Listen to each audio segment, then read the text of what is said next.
This is PK Massachusetts from TeemTHE, bringing you guys a brand new deck profile on Digital Bugs. I like to call it the Bug Deck. So let me know what you guys think about this archetype, how my deck is built, suggestions, feedback, all that is very welcomed. So enjoy the deck profile. Let's get started with the deck profile. We got 3 copies of Digital Bug Cocoon Denser, 3 Digital Bug Centibit, 3 Digital Bug Web Solder. I'm a fan of spiders as of late, but I've always liked insects. So let's keep going. 2 Howling Insect and 2 Bachi Bachi Bachi. Now these are the insect monsters of the deck. It's very important because the Digital Bug summon insect monsters level 3 specifically, which Bachi Bachi and Howling Insect are level 3 insect monsters. Cocoon Denser gets them from the graveyard, Centibit from the deck, and Web Solder from the hand. That all happens when their positions are changed from attack to defense position. And yeah, this is when it's summoned, you can do that.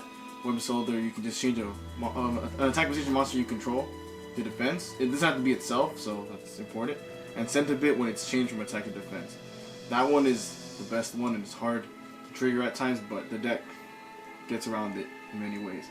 Now also when the Digital Bugs are used to Exceed Summon, they have specific effects that they give to the Exceed monster.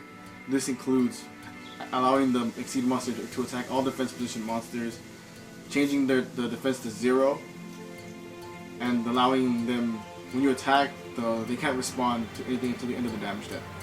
So that each of them give that ability, like individually they have their own. And then Bachi Bachi Bachi, when it's used as an Exceed material, it allows the monster to pierce.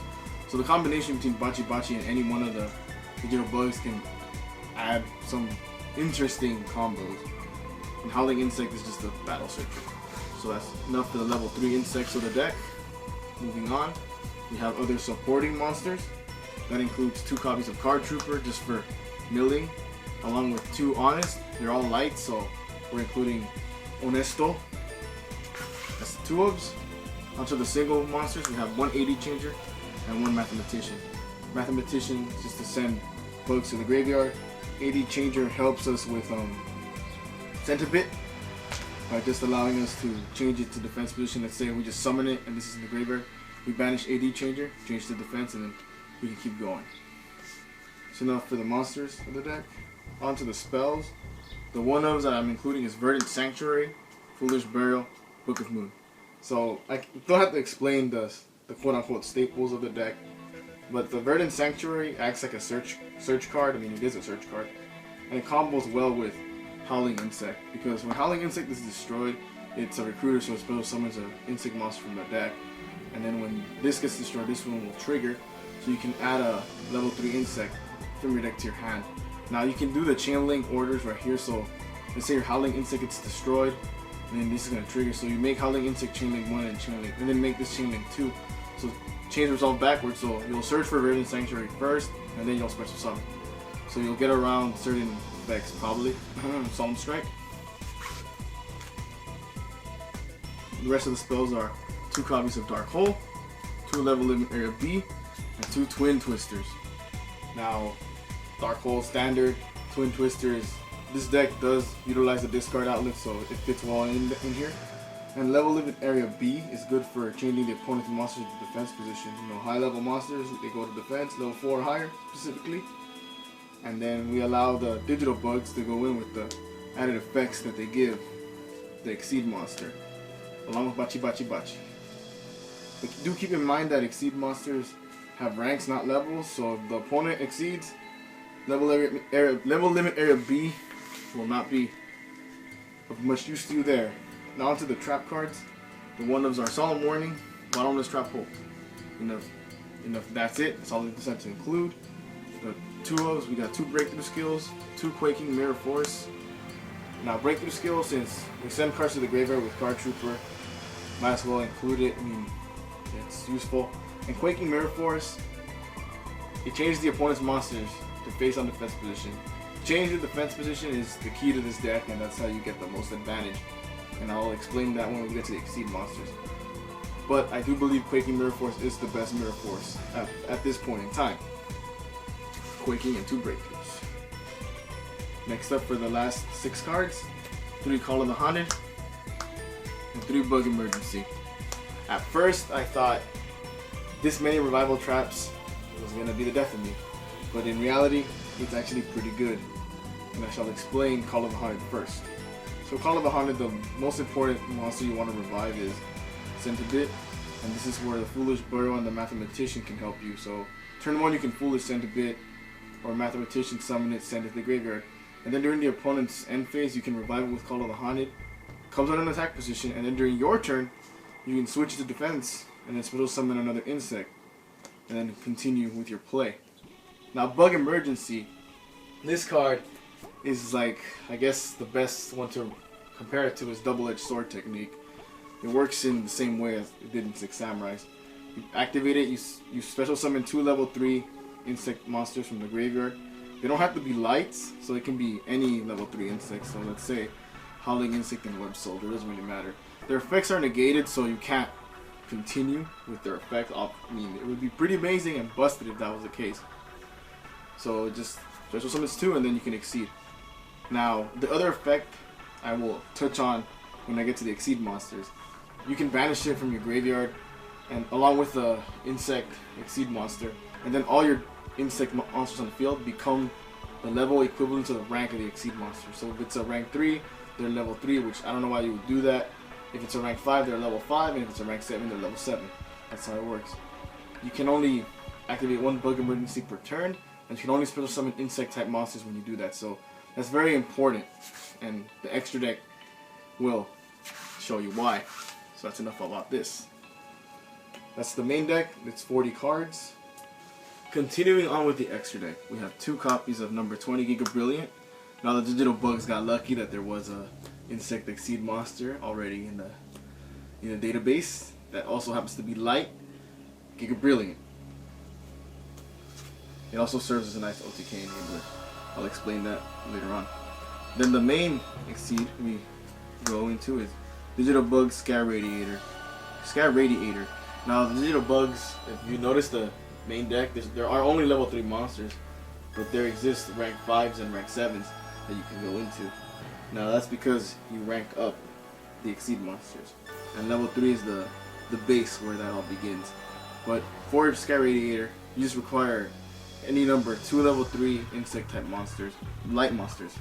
So you can use it with 2, 3, or 4. The reason being is that its effect attaches both its materials to change the position of an opponent's monster. And you know, if you detach 2 and you made it just with 2, you don't have any more materials, so how are you going to rank up? But when Sky Radiator kills an opponent's monster by battle, you can attach that monster and equip it. So that's where the nice like battle tricks that you can do. That's why Level Limit Air B and Quaking Mirror Force can help you, along with the 1 copy of Book of Moon. So with these 2 cards, you can kill crazy things, and it's just funny attaching like powerful monsters onto this little beetle. 3 Sky Radiator. Now for the rank 5 Digital Bug, 2 Digital Bug Corbage. Looks like a cabbage white butterfly. I'm not sure that's what it's based on, but Corbage, cabbage white. Okay, I'm getting too into insects right now. Okay, so Digital Bug Corbage is probably one of the better ones that you can go into. And the way you summon it is you just detach 2 materials from a Sky Radiator, and then boom, you got a Corbage. And that gives you just 1 material on the Corbage. So Corbage's effect, you can detach the material from it, so I'll buy Sky Radiator to send an opponent's monster that's in defense position, and you just spin it back to the deck. You know, that's the way you out things now in current Yu-Gi-Oh! By spinning them back into the deck. Now its other effect is when the battle position of monsters are changed, you can attach an insect type monster from your graveyard to it as an exceed material. So how does that happen? Level Limit Air B and Quaking Mirror Force. Again, these cards are important. First, Corbage. Now the last Digital Bug Exceed, the rank 7 Digital Bug Rhino Cebus. This monster, it is pretty good, but I don't see myself summoning it as often. That's why there's only 2 copies. You might even consider just playing 1, but its effect is pretty much you detach a material and you get to destroy all opponent's monsters that have the same defense on the field. So if they have 0 with the manipulation that you can do with Web Soldier, you can kill them all. and it does piercing damage, I believe. Yeah, it does piercing damage. 2 Rhinocebus. 2600 attack, not bad. Before we conclude the extra deck, and trust me, the last 5 monsters are pretty interesting because you rarely see them. Well, some of them anyways. I have to talk about the ruling regarding the digital bugs when you use them as exceed materials. So, Cocoon Dancer, Centibit, Web Soldier, and Bachi Bachi. Since they're level 3s, you make them become overlimb units or exceed materials for rank 3 monsters. And here's where things get a little bit, we have to know. So those monsters gave the effects of only the rank 3, so Giga-Brilliant and Sky-Raider have the effects of the monsters that are underneath them. Now if you would detach the materials to overlay into a bigger exceed, which there's only one monster you can summon, being Corbage, the Corbage do not have the monsters effects from previous, which includes the Bachi Bachi, the Web Soldier, the Cocoon Dancer, and the Centibit. The only way you can get Corbage, now these two can get out of the way, Corbage with those effects, is if you would use Bug Emergency. So you activate Bug Emergency, say it was set, you special summon the 2 level 3 insects you want, and then obviously you need a falling Corbage in the graveyard. So these 2 are on the field. Now you would banish these 2 cards, you give these 2 level 5, which is equivalent to rank 5. Now you overlay them into another Corbage. So that Corbage now has the monsters underneath his effect, if that makes any sense, which I hope it does. Now that same play, we're going to continue on with the extra deck. Now instead of summoning a Corbage, you can summon an Inzektor Exostatic. When has Exostatic ever been summoned? Not even Inzektors play this card, because they never went into level 5s or rank 5s. But Exostatic, it's okay, it's like this deck's version of 101. I'm not gonna say it's amazing, but it can do stuff. Inzektor Exostatic. Now the next monster we have F-Zero Utopic Future. You just exceed this by overlaying 2 exceed monsters that are not numbers and have the same rank. So 2 Sky Radiators, F-Zero. Now for the coolest monster. Coolest, yes, coolest. Emphasis on coolest monster in my extra deck. That card is number 21, Frozen Lady of Justice. When have you ever seen this card in any deck profile before? Because I'm pretty sure most of you didn't even know she existed, but she's a number 21. Giga-Brilliant's number 20. She comes after Brilliant. Haha.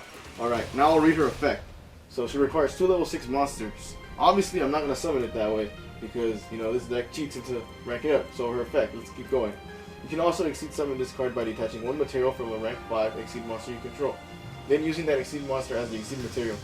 Of course, exceed materials attached to that monster also become exceed materials attached to this card. This card gains 1000 attack for each exceed material attached to it.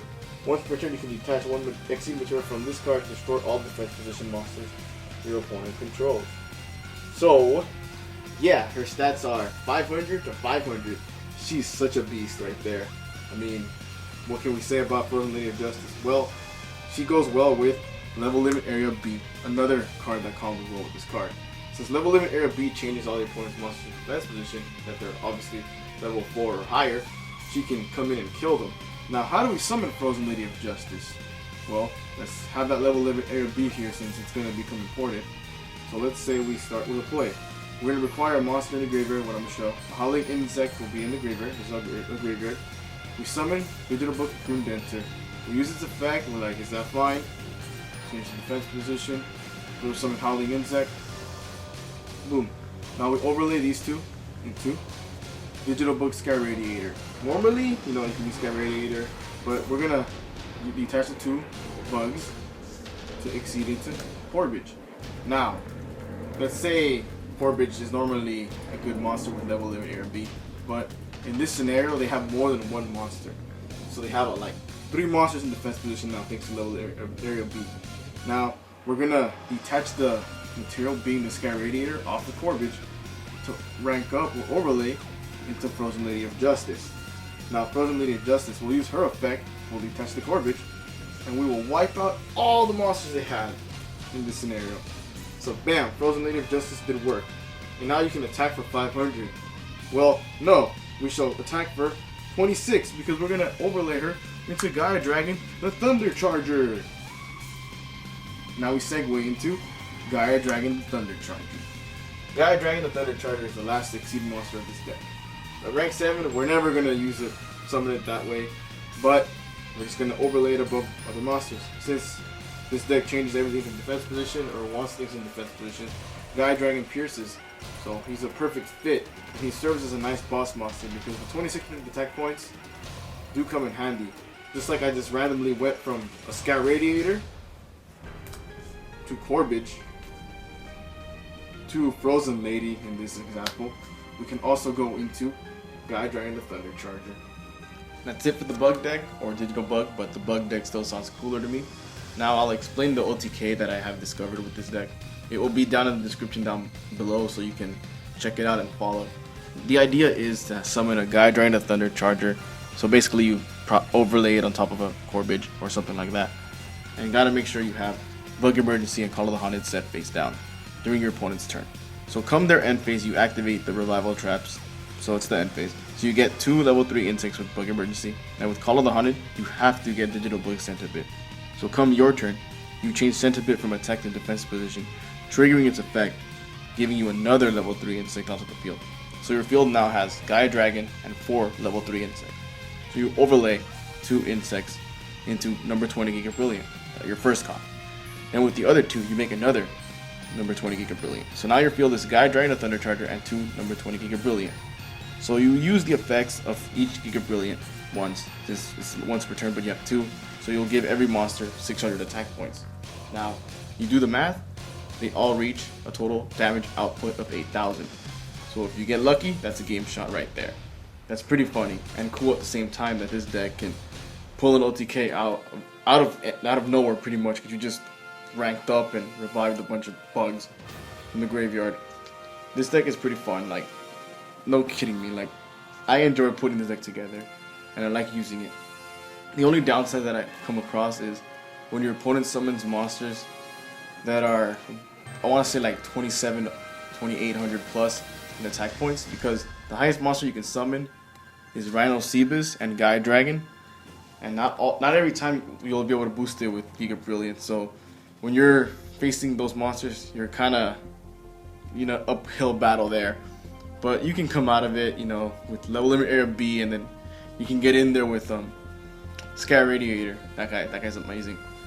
Now what's to come with TeemTHE? I have no idea what the next video shall be, but if you want to see more deck profiles, I do have a Dynamist deck that I've been working on for a while already. So if you want to see Dynamist, just let me know and I'll gladly post it.